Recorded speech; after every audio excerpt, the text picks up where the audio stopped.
Will it be Gonzo with Lovash on Maverick?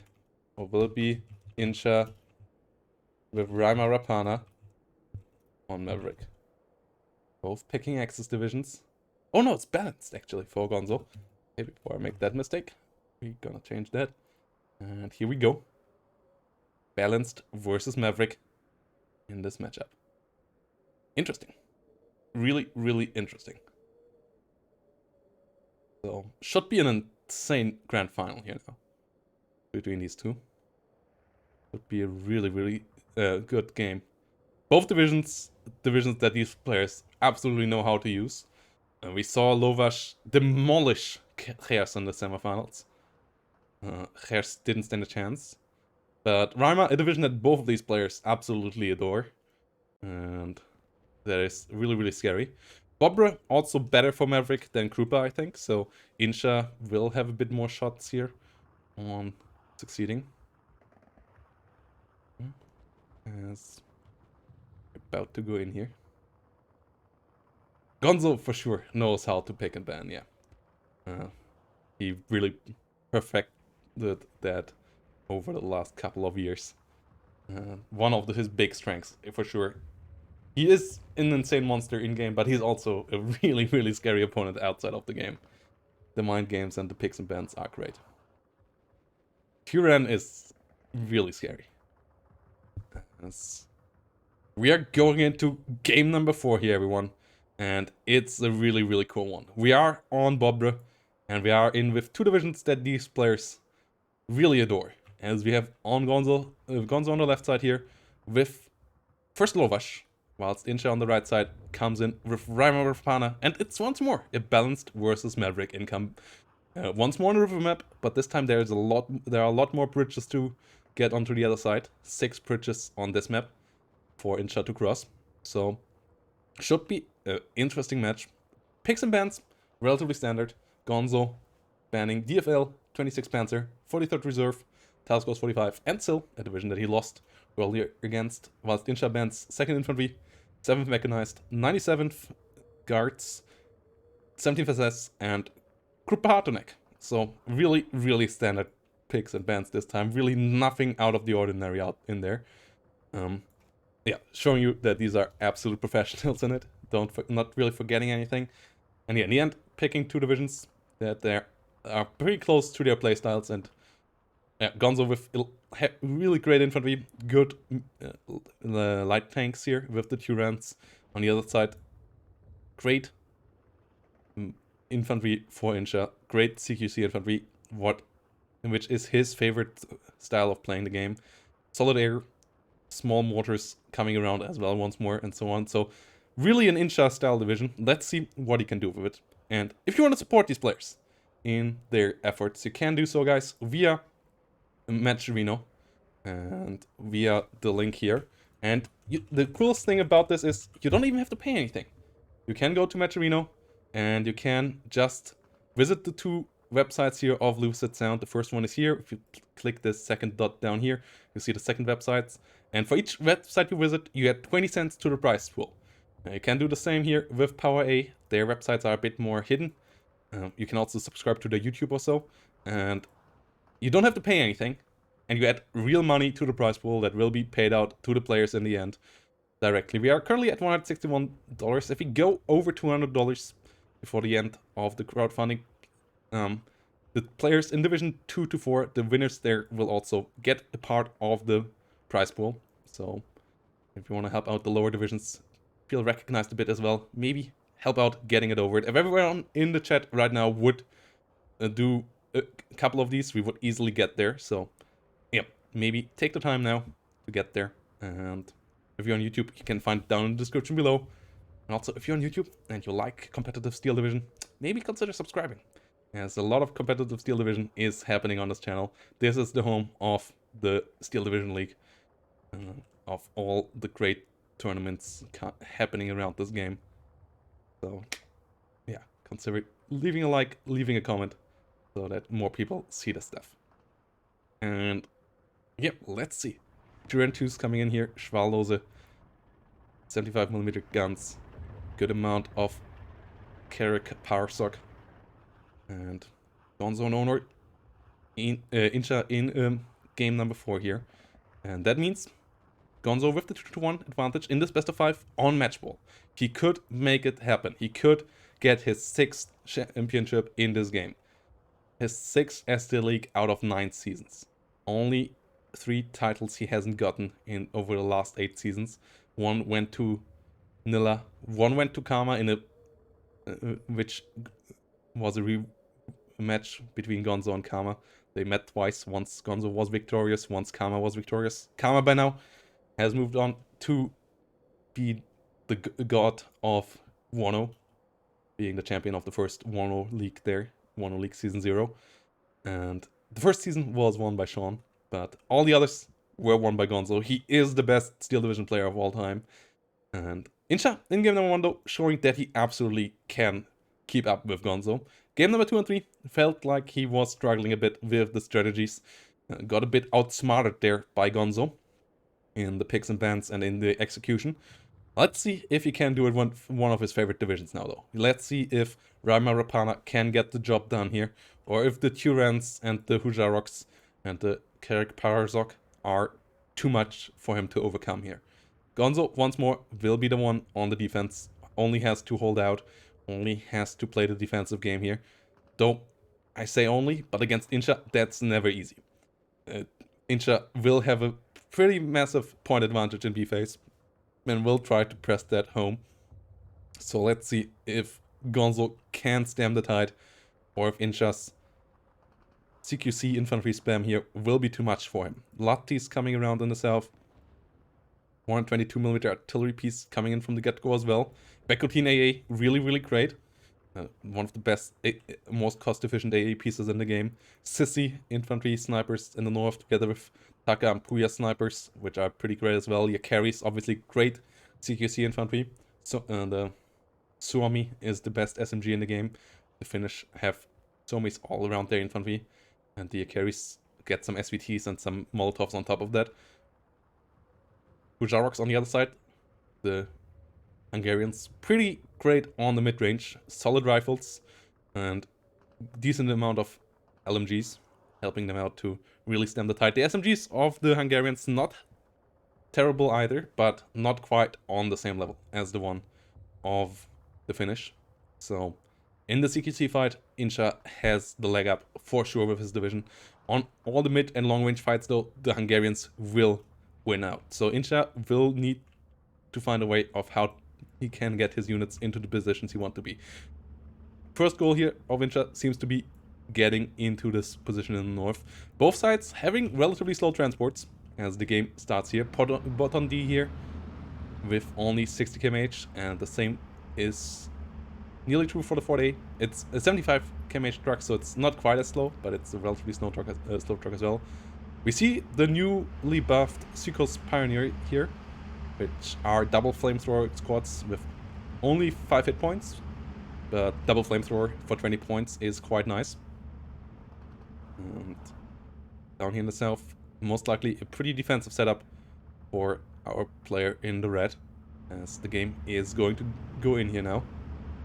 And Taka and Puya moving in the north, Latti coming around here as well.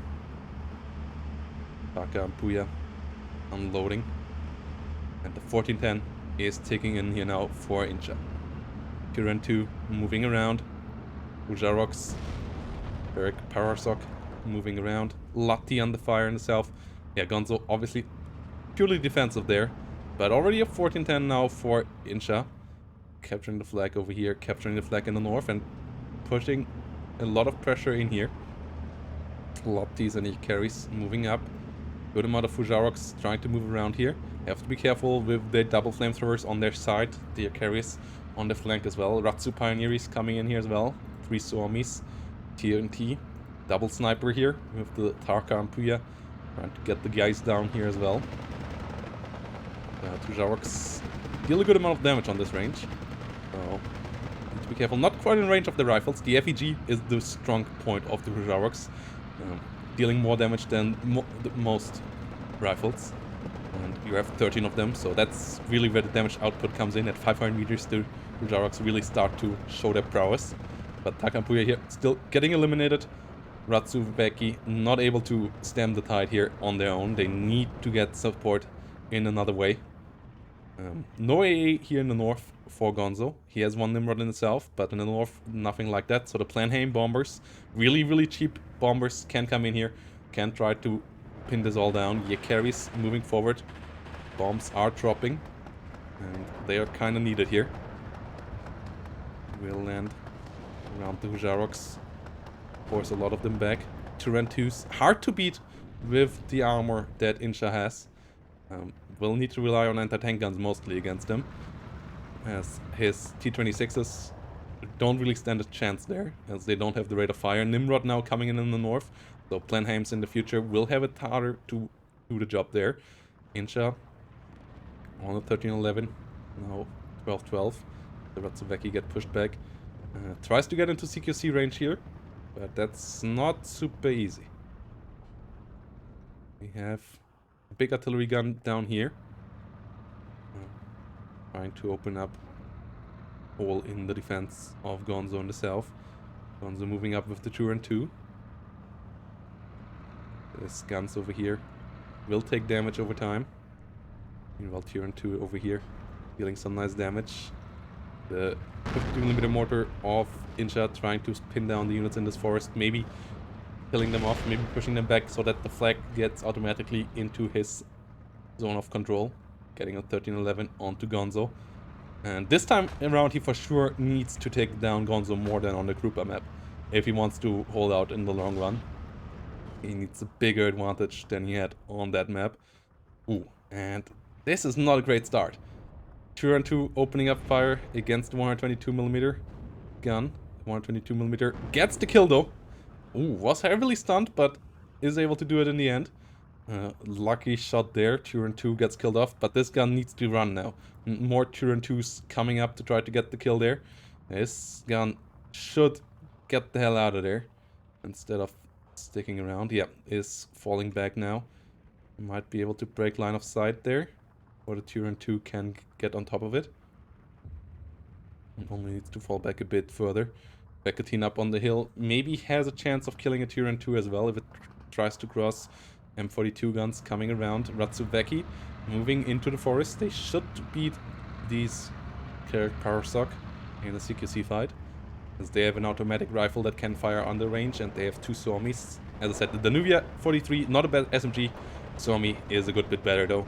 And with the Lati coming in as well, the victory should be for the Ratsubeki. Yeah, Ratsubeki getting the W here. And that should be a 13-11 again for Inshaa in a second. Focke-Wulf fighter bomber coming in though, so these should split up. Trying to, at least one of them dodging it. Okay.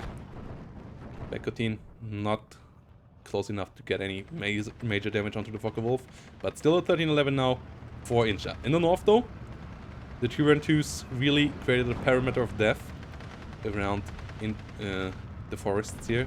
Inshaa's infantry can't leave that, so they are stuck in here. They can't quite get onto this flag, and the tank guns are needed. Sissy moving around. Sissy Kev under fire. Need to get out of there. Another one coming in, and as many Turan 2s as possible need to be killed off here ASAP for Inshaa. Every Turan 2 is a big threat. Turan 1's not quite as dangerous, but as they don't quite have the DHE output, but the Turan 2 has a great HE shell and a great rate of fire, so it deals with infantry units really quickly. So you want to kill them all off so that your infantry, as the finish, can move a bit better around. I see Kev coming in. M42 trying to get into a position to get a shot off. 13-11 happening for Inshaa. Gonzo getting ticked down slowly here. And as I said, like if he can get Gonzo below half hit points, he might have a chance in the long run to win the game by points. But obviously the goal should still, as always, be a 59 and an outright win against the balanced player within the first 25-27 minutes before the income advantage kicks heavily in for the balanced player. Which on this map is possible, but it's not easy. Like the flags, you have some flags that are pretty close to the front line, like these three, but they're all a bit further away from each other. And also, pushing over a river costs you a lot of energy, so that means that you will have to concentrate a lot of forces onto one place, meaning that you might be open for counterattacks elsewhere and so on. Like, Bombre is not an easy map to play. It's a map that I often struggle hard with to get the right balance on, because the engagements here are pretty tough. Bridges always tough to cross. There's a lot of evil line of sights with all these small patches of forest around. So a lot of play for good players like this, and I'm looking forward to see the ideas that we will see out of these two, because they for sure know how to play the map, and they not gonna give each other any easy time here. Nimrod holding the planes back in the south. MS-42, nice recon fighter, pretty cheap, has a 20mm, can shoot down enemy planes, and is also recon. That's quite nice. Mortar here will try to keep the enemy infantry off pushing over here, but the position of Inshaa in the center here, not super strong. In the north, he got the flag back now. One of the Tyrans has fallen, but the M42 got picked off at the same time. Now the M42 on the hill, a Vekotine coming around here. The artillery piece of Inshaa, still alive, is moving around a bit. 81mm mortar tried to kill it off. It was not successful though, as the 50mm mortar is able to pin down all the infantry here. Ratsuveki actually could surrender them all. But Inshaa not quite realizing that. Realizing it now. Okay, that's great. Yeah, gets the first one. Might be getting the second one as well. Nice surrender there. Nice use of the 50mm mortar. Inshaa is just so good with these things. Like, they are so hard to use. 520m range. You really need to get them into a nice spot where they still are hidden. Like, they have less range than most infantry squads, but they can fire indirect, and that's their one big advantage. That was one of the nicest patches for them. Like, before they could only direct fire, they were pretty useless with that. Since they can fire indirectly as well, they are actually a really interesting unit, but a really hard one to use. And Inshaa is for sure the best player out there at using them. Inshaa and Yamin, absolute gods with those. Vekotine moving in here. Another 50mm artillery AT gun coming around. Inshaa might go up to a 1311 here again, as we are closing in onto B phase. And this obviously are going to be the most important 10 minutes now. Can Inshaa create a overwhelming force at some point and dismantle the combined arms of Gonzo, similar to how he did it in game 1? Or will Gonzo be able to hold on to his 12 or 11 flags for long enough that he can then just push off Inshaa in C phase? Ratsuveki versus Kujarok moving around here. Focke-Wulf coming out around for the carry. Vekotine's engaging, but Focke-Wulf not getting that close to the Vekotines, so they won't deal much damage here. Might deal a bit of damage, allowing for a bit longer reload time on the Focke-Wulf. Interesting movement around here in the north with the Lati and the Taka Ampuya. I like that. Meanwhile, flamethrower squad currents for Gonzo getting into the forest. Double flamethrower still here for Inshaa, but down on hit points, so they get killed off there relatively quickly. Still do 2 damage at least, but not much more. Okay, off-map recon plane coming around, the Gauntlet Mark II. A relatively fast biplane, but obviously still a biplane. And against Nimrods, that's not what you want to have. That Nimrod might get the kill here, even though the Gauntlet never got super close. But yeah, the Gauntlet taking heavy damage and it goes down. And that's not what you want to have happen if you use only one off-map. And he lost the MS-406 as well, so big losses in the sky here for Inshaa. As we are in B phase, the first good income take here coming in now. First couple of T-26s coming in now onto the battlefield. The big M30 gun here still moving around. Inshaa holding on in the south, but he can't really take long range engagements fights here as Inshaa. The only way of doing that is with sniper rifles, like at the between 750 and 1000 meter mark, where you can then like shave off a couple of shots with onto the enemy. But as soon as it gets into the 750 to 300 meter engagements, you are heavily outgunned by the Hungarians. Turan 2 though getting picked off here by the Pak-38. Next Turan under fire by 2 Pak-38s. Good timing there by Inshaa, but good reaction from Gonzo as well. Also has some 75mm guns up here that can deal with the Pak 38. And spots the next one, and that's really painful. Pak 38 number 2 most likely going to be under fire in a second as well. And losing the Pak 38s here is big. You don't get that many of them, and they are your best tools to dealing with these Turan 2s. So losing them like this, really painful. Great ambush there by Gonzo. Really great combined arms. Absolute devastation for Inshaa. He was once more only on a slight advantage so far. He needs more flags.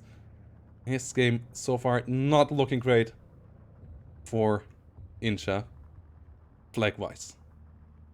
KD-wise, I think it's fine, but obviously that's not enough when you are the balanced player against the Maverick player against the balanced player. You need to get your income advantage to do something. 81mm mortar, trying to get rid of this artillery piece here still.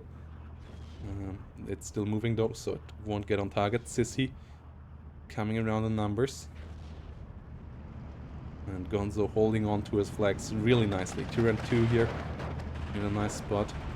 T-76B and a 75mm coming in. 155mm artillery piece on the battlefield for Inshaa as well. But that needs to do something relatively quick, or at least Inshaa needs a flag elsewhere, so that maybe the 155mm could help out in keeping him on the advantage in the later game. But with only this sliver of an advantage in points, he's not going to be able to defend that against Gonzo over 30 minutes of B-phase and C-phase. He's not going to be able to do that. He needs more than this. So a big push at the end of B-phase is a necessity here. Getting to a 59 at least for a couple of minutes before maybe slowly retreating. Or maybe breaking Gonzo outright, but that's hard to see. I don't think that is going to happen. Taka and Puya here, finding some Hujarok Goljorok. And I don't think Gonzo is looking just yet, so they are getting picked up nicely. Taka and Puya there, doing their fair share of damage. Picking them off. Double sniper, bit by bit, getting each hit in there. Each shot a hit by now. So the Hujar Goljorok getting dropped really quickly there out in the open. Reload on both rifles, but in a second they should be dead. The next shot will finish them off, so the Takas paid off already with that kill, and might be able to ambush more, as Gonzo most likely hasn't recognized that. That's a great ambush there. Another Hujarok coming in. Okay, no, this one actually unloading way further back. We have 75mm coming up. Oh, Turan 1 actually still spotting the Taka and Puya.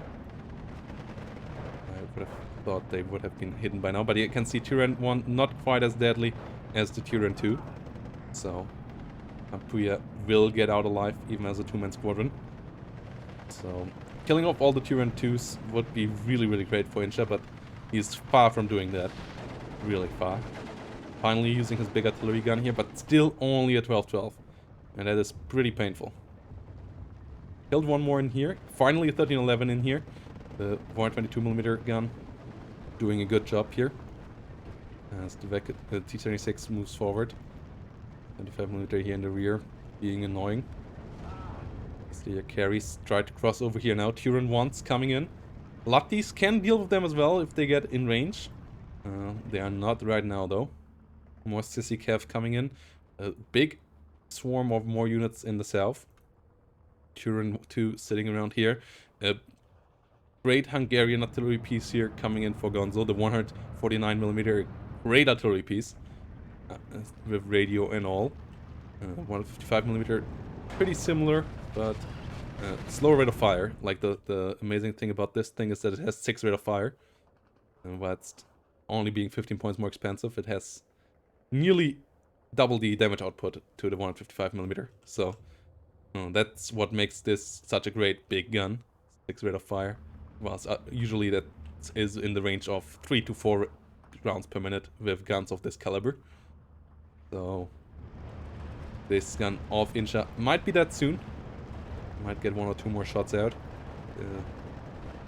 For example, here has 28 millimeters less and still has less rate of fire. The M30 gun here. Trying to get rid of a Bofors. Would be nice if it could get that done before it dies. Gets a nice hit in. Now trying to get away. The Hungarian gun is on top of it. Next turn 2 dies to another one of these 122mm guns. And Inshaa is up to a 1410 now. 59 is what he needs for a couple more minutes to really get into a position where I would say it's now a possibility for Inshaa to actually carry that over the 50-minute mark. Maybe he still can break Gonzo with a great engagement in the north. If he can clap this this part of Gonzo's defensive line, if he can get rid of these Tyrants, then he might be able to collapse kind of all of this. He has some anti-tank guns now coming in for Turan 2s. One gets killed. The artillery piece is nicely on top of these guns on the hill. So that's a good thing. Maybe allowing a couple more Pak-38s to get some nice engagements in. And then he might also be on a 59 here, thanks to that. Yeah, Turan 2 number 2 goes down. Only 1 remaining now. So that is a good thing. Artillery piece coming in nicely here now. Getting a good shot on target. Long reload time though. And the Pak-38 under fire. That might not get out of there in time. 1410 still. Oh, and now big shots. Both guns down here go down now. 83mm gun in the rear now, and another 155mm. But both M30 guns down, and that's a big loss for Inshaa here. Those as a direct fire support and anti-tank gun were pretty vital against the Turan 2 spam here on the side of Gonzo. CSC over here doing some nice sniping, but the Turan 2 now on top of it. Ujar taking decent damage, and they will struggle against your carries in CQC, but as long as there are Turan 2s around, Inshaa can't push deeper. Off-map, number 2 coming in over here now, but once more going down through the Nimrod. Only one off-map shot will come out of this once more. The first one really not doing much. I don't think that was worth it. It's a pretty cheap off-map plane, but still, for only one shot, it's not really worthwhile. Turan 2 under pressure. There's not even that many units in here anymore. There are 2 1-hit point to Jaroks, and then there's a Turan 2. Next anti-tank gun going down over here. Yeah, and Inshaa only on the 1311 right now, and on a similar level of advantage in points as he had been in the last game, which wasn't enough there, and I feared might not be enough here. He still needs more of a point advantage, and also a couple more advantages elsewhere. Focke-Wulf coming through. He doesn't have an air spam. His artillery is not favorable in the long run here. 1410 is online, but it's not a 59 because he lost the flag over here now. As he gets the flag in the north, and it's 30 minutes of Gonzo now getting more stuff from here on out. Gonzo will get his first good tick in 4 seconds. Ujarok on the fire. Artillery gun of Inshaa here doing a good job. Yeah, 1410 is in the favor of Inshaa now, but Gonzo will get so much more stuff now. Turan 2 at least goes down. Artillery gun trying to shoot around here. I don't like this infantry push of Gonzo into this forest. I don't think that's a good idea at this point. It's throwing a lot of points away, and there's no flag to gain there. Down in the south, I like it more. Though even here, I feel like he pushed in with his infantry a bit too early. Could have waited for his Tyrants a bit more. But it worked out somewhat here. As T-26s are now rushing in for Inshaa, trying to get into the center. 1311 is on. Another M42 goes down to that 75mm. The 75mm gun of Gonzo is doing an insane amount of work. The artillery pieces of Inshaa never quite on target to finish them off, and they got a lot of value here. These 30-point units paying off multiple times over by killing off a good amount of anti-tank guns, killing off a lot of infantry that were caught on the corner, And Inshaa only holding on to the 13-11 here right now. He needs to get this 13-11 further. If he can hold on to a 13-11 for 7 more minutes or so, maybe, but that is not going to be easy at all, as Gonzo already is setting up for a big counter push in the south. Turn 2s coming in here in big numbers, and there's little anti-tank here. One Turn 2 at least gets picked off, and another one be killed. BP gun here.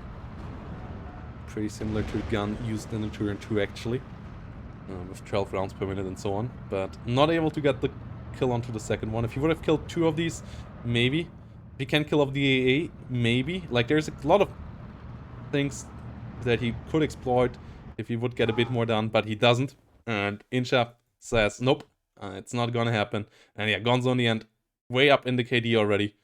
And would be way up in points. Inshaa does surrender here in game number 4, and it's Gonzo once more. We have another champion, and once more, his name is Gonzo. 6th title for the GOAT. Gonzo is doing it once more here in a 3-1 fashion. Inshaa with some interesting strategies, some interesting games, but in the end, Gonzo with the better game plans and with the better execution here, especially in this game number 3. I feel like the Lovash pick was really, really well done. And GGVP to Gonzo, getting it done in a 3-1 fashion and getting himself the 6th title in this one.